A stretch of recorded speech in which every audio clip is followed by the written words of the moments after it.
On April 5, 1923, a wealthy British aristocrat named Lord Carnarvon lay shaking from a severe fever in a Cairo hotel room. At exactly 1:55 a.m., he took his final breath. At the precise second his heart stopped, the electricity grid across the entire city of Cairo failed. Every light went black. Thousands of miles away at his estate in England, Carnarvon's pet dog let out a sudden, piercing howl and dropped dead. These three inexplicable events hit the international press all at once. The global public immediately concluded that the ancient warning supposedly inscribed on a newly discovered tomb was real, and it was active. 5 months earlier, British archaeologist Howard Carter had finally hit a breakthrough. Carter and his financial backer, Lord Carnarvon, had spent 15 years and a small fortune digging through the Egyptian desert, finding absolutely nothing. Then, they uncovered a sealed doorway. Behind it lay a 3,000-year-old tomb packed with over 5,000 pristine artifacts, including a 10-kilo solid gold death mask belonging to a forgotten pharaoh named Tutankhamun. Over the next 6 years, 22 people connected to this excavation met horrifying ends. The victims suffered sudden, unexplained fevers. A radiologist died shortly after taking x-rays of the mummy. One secretary's father threw himself from a 7th-story window.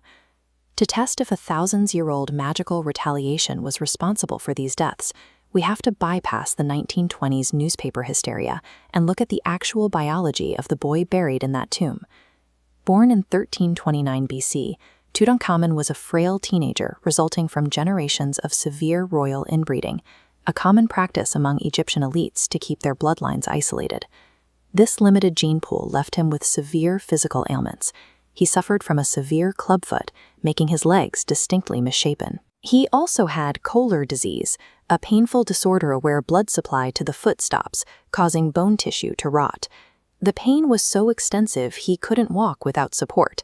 That's why his tomb contained 130 walking sticks. After his death around age 18, the succeeding rulers deliberately scrubbed his name from the historical record. His father had previously triggered massive religious chaos by outlawing the traditional gods, and Tutankhamun's legacy was deemed a political liability. Because his successors actively ensured he was completely forgotten, later grave robbers never even knew he existed. His insignificance is the only reason his tomb survived untouched. Returning to the 1920s, the story of the curse centers heavily on an ancient clay tablet reportedly found at the tomb's entrance, warning that death shall come on swift wings to interlopers. That tablet never existed. The Times of London had purchased the exclusive rights to all legitimate updates from the excavation. Competing newspapers, starved for content, simply invented the curse to drive circulation. The rumor gained global traction when respected figures endorsed it. Sir Arthur Conan Doyle, the creator of Sherlock Holmes, publicly stated he believed an evil elemental caused Lord Carnarvon's illness. Carnarvon's illness had a much simpler explanation. A chronically ill man visited Egypt in the summer, was bitten by a mosquito, and accidentally sliced the bite open while shaving. In 1923, before the discovery of penicillin, that minor bacterial infection was a death sentence. As for the dramatic coincidences at the hour of his death, 1920s Cairo had a notoriously faulty power grid with frequent blackouts. And while Carnarvon died at 1:55 a.m. Cairo time, his dog in England actually died at 4 a.m. local time. Reporters simply ignored the time zones to force the narrative. The sudden illnesses reported by the excavation crew were primarily respiratory infections. Ancient tombs harbor a common fungus called Aspergillus niger, which survives for thousands of years and causes severe inflammation in the lungs when inhaled.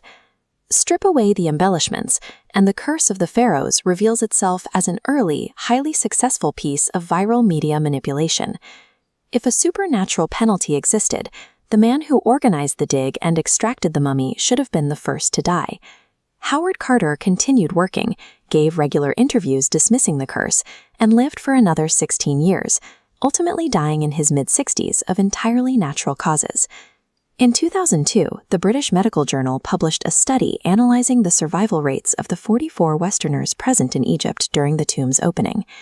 This chart compares the life expectancy of that era with the survival data of the excavation team. The individuals exposed to the tomb lived to an average age of 73, noticeably higher than the standard life expectancy of their demographic at the time. Statistically speaking, breaking into King Tutankhamun's resting place was more likely to extend your life than end it. Ancient Egyptian theology contained a concept known as the second death. They believed a soul only truly ceased to exist when the last living person on earth stopped speaking their name. For 3 millennia, Tutankhamun's political enemies successfully inflicted this ultimate punishment on him. He was completely erased from the world's memory. Yet today, due entirely to a fabricated newspaper hoax that captivated the globe in the 1920s, he is the most famous pharaoh in human history. The deadly curse was an invention of modern journalists, but by plastering his name across front pages worldwide, those reporters accidentally granted the forgotten boy king exactly what his religion promised: eternal life.